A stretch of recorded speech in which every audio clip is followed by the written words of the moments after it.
Liga Champions telah menyelesaikan fase liga yang akhirnya tidak menampilkan banyak kejutan. 16 tim dari peringkat 9 sampai 24 dipastikan lolos ke babak playoff, sementara 8 tim lolos langsung ke 16 besar Liga Champions. Berikut kita highlight pertandingan terakhir di fase liga. Tonton sampai habis karena kita akan masuk di segmen highlight aja. Kita mulai dengan pertandingan pertama antara Arsenal versus Girona. Arsenal mengamankan tiket ke babak 16 besar Liga Champions lewat kemenangan atas Girona. Sempat tertinggal lebih dulu, The Gunners berbalik menang 2-1. Girona unggul lebih dulu pada menit ke-28.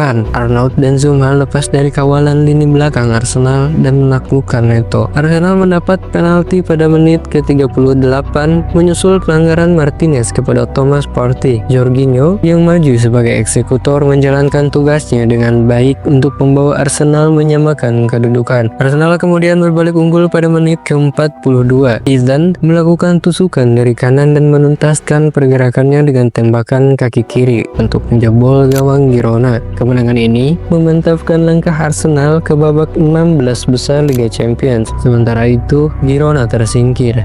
Kemudian Barcelona versus Atalanta harus berbagi poin usai bermain imbang 2-2 dalam laga matchday 8 Liga Champions. Laga berjalan cukup seimbang sejak awal. Atalanta sempat mencetak gol di menit ke-36 lewat aksi David Zappacosta. Namun, gol ini dianulir VAR karena offside. Skor 0-0 bertahan hingga turun minum. Namun, hanya kurang dari 2 menit memasuki babak kedua, Barca sukses membuka keunggulan lewat aksi Lamine Yamal menerima crossing Rafinha.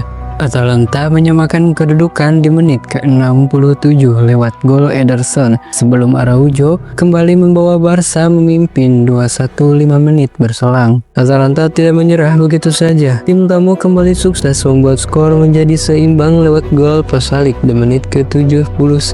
Skor imbang 2-2 pun menjadi hasil akhir laga ini. Kita lanjut dengan Manchester City yang lolos dari lubang jarum di laga terakhir fase Liga Champions. Kemenangan komik 3-1 atas klub Brugge membawa mereka ke babak playoff. Manchester City yang mendominasi lantas dibuat terdiam pada menit ke-45.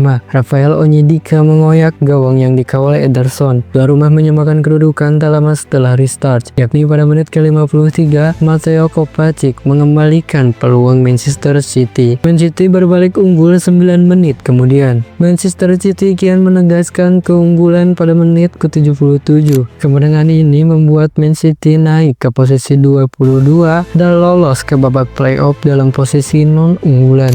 Brugge sendiri juga lanjut ke playoff setelah dipastikan finish di posisi ke-24. Kemudian ada Aston Villa versus Celtic.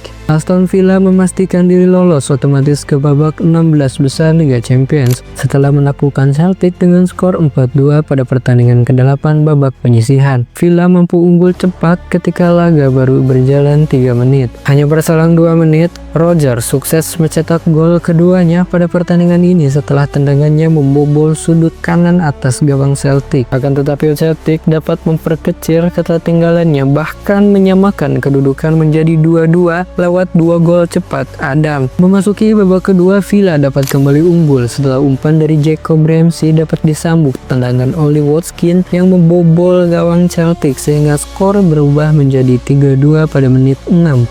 Villa sebenarnya memiliki peluang untuk menambah keunggulan mereka setelah mendapatkan hadiah tendangan penalti. Akan tetapi eksekusi dari Watkins melambung di atas mister gawang. Menjelang berakhirnya laga, Villa dapat menutup pertandingan ini dengan kemenangan 4-2 atas Celtic lewat gol ketiga yang dicetak oleh Rodgers. Kemudian ada Real Madrid versus Brest, di mana pertandingan berakhir dengan skor 3-0 untuk kemenangan Madrid. Jude Bellingham terpilih menjadi pemain terbaik dari kemenangan 3-0 Real Madrid atas Brest dalam laga matchday 8 Liga Champions. Rodrigo menjadi bintang kemenangan Real Madrid di kandang Brest dengan memborong 2 gol. 1 gol lainnya dicetak oleh Jude Bellingham. Berkat hasil ini, Real Madrid sukses mengamankan 1 tempat di babak playoff knockout. Sementara itu, Brest juga berhak lolos ke playoff meski menelan kekalahan. Lalu ada Liverpool versus VSP Eindhoven. di mana hasil ini cukup mengejutkan, di mana PSV mampu menaklukkan pemuncak klasemen dengan skor 3-2. 3 gol PSV dicetak Johan Bakayoko, Ismail Saibari, dan Ricardo Pepi. Sementara Liverpool mendapat gol melalui penalti Cody Gakpo dan Harvey Elliott. Meski menelan kekalahan, Liverpool tetap kokoh di puncak klasemen Liga Champions dengan 21 poin. PSV finish di posisi 14 dengan 14 poin dan masuk babak playoff. Kita lanjut dengan Bayern Munchen versus Slovan. Bayern Munchen memetik kemenangan di matchday terakhir fase Liga Champions. Bayern unggul cepat lewat gol Thomas Muller pada menit ke-8. Pada menit ke-63, giliran Harry Kane yang menjebol gawang Slovan. Kingsley Coman membawa Bayern melebarkan keunggulan pada menit ke-84. Slovan memperkecil ketertinggalan pada menit ke-90. Dengan kemenangan ini, Bayern finish di peringkat ke-12 klasemen Liga Champions dengan 15 poin dan masuk ke playoff sebagai unggulan. Sedangkan Slovan tersingkir usai finish di peringkat ke-35 tanpa pernah meraih 1 poin pun. Di laga lain ada Bayer Leverkusen yang menang 2-0 atas Sparta Prague. Kemudian Dortmund yang menang 3-1 atas Shakhtar Donetsk. Dinamo Zagreb menang atas Milan 2-1. Juventus kalah 2-0 dari Benfica. Sisanya bisa kalian baca sendiri di tabel ini.